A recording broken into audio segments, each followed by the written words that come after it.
നിങ്ങൾ കറൻ്റ്ലി സ്വീഡനിൽ പഠിക്കുന്നവരോ അല്ലെങ്കിൽ ഈ ഇൻടേക്കിൽ സ്വീഡനിലേക്ക് വരാൻ ഉദ്ദേശിക്കുന്നവരോ ഇനി അതുമല്ല അടുത്ത വർഷം സ്റ്റഡി അബ്രോഡിനൊക്കെ പ്ലാൻ ചെയ്യുന്ന സമയത്ത് സ്വീഡനൊക്കെ നിങ്ങളുടെ മൈൻഡിൽ ഉണ്ടെന്നുണ്ടെങ്കിൽ ഈ ഒരു വീഡിയോയിൽ പറയുന്ന ഇൻഫർമേഷൻ നിങ്ങൾക്ക് വേണ്ടിയിട്ടുള്ളതാണ്. സ്വീഡനിൽ ലേറ്റസ്റ്റ് ആയിട്ട് വന്നിട്ടുള്ള ഒരു ചേഞ്ചിനെ കുറിച്ചിട്ടാണ് ഇന്നത്തെ വീഡിയോയിൽ നമ്മൾ പറയുന്നത്. സോ വീഡിയോ ഫുള്ളായിട്ടും കാണാൻ ശ്രദ്ധിക്കുക. And welcome back to Nordic Mallu vibes.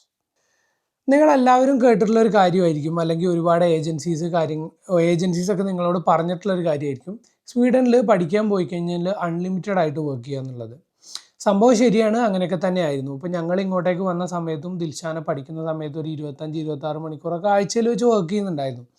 അങ്ങനെ തന്നെയാണ് ഇവിടെ വരുന്ന ഒട്ടുമിക്ക ആൾക്കാരും സർവൈവ് ചെയ്യുന്നതും ഇവിടുത്തെ ചിലവ് കാര്യങ്ങളൊക്കെ മാനേജ് ചെയ്യുന്നത്. എന്നാൽ ജൂൺ 11, 2026 തൊട്ട് സ്വീഡിഷ് ഗവൺമെൻറ് പുതിയൊരു നിയമം പാസ്സാക്കിയിട്ടുണ്ട്. ഇൻ്റർനാഷണൽ സ്റ്റുഡൻസിന് വീക്കിലി ഇനി തൊട്ട് വെറും 15 അവേഴ്സ് മാത്രമേ അവരുടെ അക്കാഡമിക് ടൈമിൽ വർക്ക് ചെയ്യാൻ പറ്റുള്ളൂ. മുൻപ് അതിന് അങ്ങനെ ഒരു ഒഫീഷ്യലി ഒരു റൂൾ പ്രകാരം അങ്ങനെ ഒരു ലിമിറ്റേഷൻസ് കാര്യങ്ങൾ ഉണ്ടായിരുന്നില്ല. അൺലിമിറ്റഡ് ആയിട്ട് വർക്ക് ചെയ്യാനുള്ള ഓപ്ഷൻ ഉണ്ടായിരുന്നു. കറൻ്റ്ലി ഈ ഒരു 15 മണിക്കൂർ ഇത് സ്വീഡിഷ് ഗവൺമെൻറ് അപ്രൂവ് ചെയ്തിട്ടുണ്ട്. അത് നിലവിൽ പ്രാബല്യത്തിൽ വന്നിട്ടുണ്ട്. മുൻപും യൂറോപ്യൻ യൂണിയൻ ഇങ്ങനത്തെ ഒരു ആശയം മുന്നോട്ട് വെച്ചിട്ടുണ്ടെങ്കിലും സ്വീഡിഷ് ഗവൺമെൻറ് അത് അംഗീകരിച്ചിട്ടുണ്ടായിരുന്നില്ല. മെയിനായിട്ട് പറയുകയാണെന്നുണ്ടെങ്കിൽ സ്റ്റഡീസിൻ്റെ കൂടെ തന്നെ സ്റ്റുഡൻസ് അവരുടെ വർക്ക് ലൈഫും കൂടെ കൊണ്ടുപോട്ടെ എന്നുള്ളതിന് ഭയങ്കര സപ്പോർട്ടായിട്ടുള്ളൊരു കൺട്രി ആയിരുന്നു സ്വീഡൻ. എന്നാലിപ്പോൾ പല കാരണങ്ങൾ കൊണ്ടും സ്വീഡിഷ് ഗവൺമെൻറ് അക്കാഡമിക്സിൽ പലരും ഉഴപ്പുന്നത് അങ്ങനത്തെ ഒരുപാട് കാര്യങ്ങൾ ശ്രദ്ധയിൽ വന്നുകൊണ്ടും വരുത്തിയിട്ടുള്ളൊരു മാറ്റമാണത്. ഇതിൻ്റെ ഒരു പ്രധാന പ്രശ്നം എന്താണെന്ന് വെച്ച് കഴിഞ്ഞാൽ സ്വീഡൻ എന്ന് പറയുന്നത് ഭയങ്കര എക്സ്പെൻസീവ് ആയിട്ടുള്ള കൺട്രിയാണ്. ഇപ്പോൾ സ്റ്റുഡൻസിനാണെങ്കിലും ശരി, അതുപോലെ തന്നെ കപ്പിളായിട്ട് വരുന്നവരാണെങ്കിലും ശരി, എക്സ്പെൻസ് മാനേജ് ചെയ്യാൻ നല്ല രീതിയിൽ ബുദ്ധിമുട്ടുന്ന ഒരു ടൈമാണ് ഇപ്പോൾ.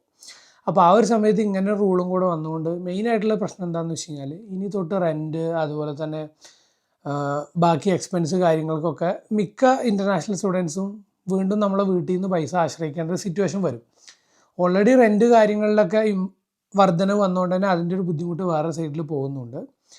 മുൻപൊക്കെ സ്റ്റുഡൻസിന് ആവറേജ് ഒരു ദിവസം ഒരു 5 to 6 അല്ലെങ്കിൽ ഒരു 7 അവേഴ്സൊക്കെ പെർ ഡേ വർക്ക് ചെയ്യുമായിരുന്നു മിക്ക സ്റ്റുഡൻസും. മോസ്റ്റ്ലി ഈവനിങ്ങിലാണ് പാർട്ട് ടൈം കാര്യങ്ങൾ ചെയ്തുകൊണ്ടിരുന്നത്. ഇനി അത് ഈ ഒരു ആഴ്ചയിൽ 15 പറ്റൂ എന്നുള്ളൊരു നിയമം വന്ന സ്ഥിതിക്ക് ഇനി ഡെയിലി ഒരു ആവറേജ് എടുത്ത് നോക്കുകയാണെങ്കിൽ ഒരു 2 to 3 അവേഴ്സ്, അല്ല ഇപ്പോൾ ഒരു 5 ദിവസം വർക്ക് ചെയ്യുന്ന ഒരാളാണെന്നുണ്ടെങ്കിൽ മാക്സിമം 3 അവരെ ഒരു ദിവസം വർക്ക് ചെയ്യാൻ പറ്റുള്ളൂ. അപ്പോൾ റഫ്ലി നോക്കുകയാണെങ്കിൽ മന്ത്ലി ഒരു 60 മണിക്കൂർ, അതായത് ഇപ്പോൾ 100 ക്രോണൊക്കെ ഒരു പെർ അവർ സാലറി വാങ്ങുന്ന ഒരാളാണെന്നുണ്ടെങ്കിൽ ജസ്റ്റ് ഒരു 6000 ക്രോണ മാത്രമേ മന്ത്ലി സാലറി ആയിട്ട് ഏൺ ചെയ്യാൻ പറ്റുള്ളൂ.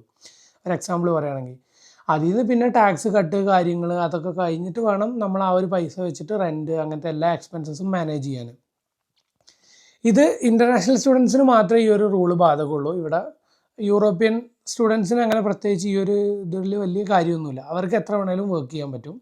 പിന്നെ അതുപോലെ തന്നെ ഇപ്പോൾ കറൻ്റ്ലി ഉള്ളൊരു സിറ്റുവേഷൻ വെച്ച് നോക്കുകയാണെന്നുണ്ടെങ്കിൽ ഇതിൽ 2 എക്സെപ്ഷൻസ് ഉണ്ട്. മൊത്തം എല്ലാ മാസവും ഈ ഒരു റൂൾ അപ്ലിക്കബിൾ അല്ല.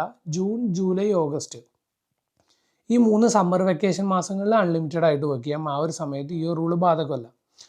അപ്പോൾ ചെയ്യാവുന്ന ഒരു ഓപ്ഷൻ എന്ന് പറയുന്നത് ഈ ഒരു 3 മാസം പണിയെടുത്ത് പൈസ സേവ് ചെയ്യുക, എന്നിട്ട് ബാക്കി മാസങ്ങളിൽ അത് മെല്ലെ സ്പെൻഡ് ചെയ്യുക. പക്ഷേ സമ്മർ വെക്കേഷനിൽ എല്ലാവരും വെക്കേഷൻ ആഘോഷിക്കുന്ന സമയത്ത് കൂടുതൽ പണിയെടുക്കേണ്ടി വരും. എന്നാൽ മാത്രമേ നമുക്ക് ബാക്കി മന്ത്സ് സർവൈവ് ചെയ്യാൻ പറ്റുള്ളൂ. പിന്നെ വേറൊരു എക്സെപ്ഷൻ എന്ന് പറയുന്നത് ഓൾറെഡി ഇവിടെ വർക്ക് പെർമിറ്റിൽ, അതായത് വർക്ക് വിസയിൽ വന്നിട്ട് അതിൻ്റെ ഇടയിൽ കൂടെ സ്റ്റഡീസ് കൊണ്ടുപോകുന്നവരുണ്ട്. അവർക്കും ഈ ഒരു റൂള് ബാധകമല്ല. അവർക്കും അൺലിമിറ്റഡ് ആയിട്ട് വർക്ക് ചെയ്യാനുള്ള ഓപ്ഷൻ ഉണ്ട്.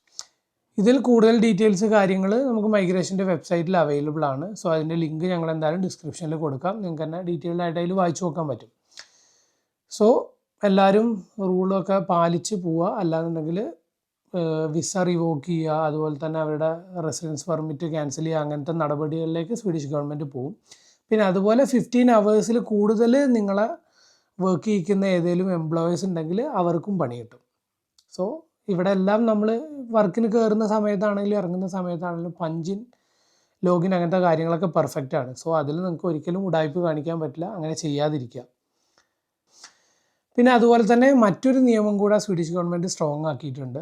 ഇനി സ്റ്റഡി വിസയിലുള്ളവർ വിസ പുതുക്കുക അങ്ങനത്തെ കാര്യങ്ങൾക്ക് വെക്കുന്ന സമയത്ത് അവരുടെ അക്കാഡമിക് പെർഫോമൻസ്, അവരുടെ ക്രെഡിറ്റ്സ് കാര്യങ്ങളൊക്കെ കുറച്ചുകൂടെ ഡീറ്റെയിൽഡ് ആയിട്ട് ഇവർ പരിശോധിക്കും.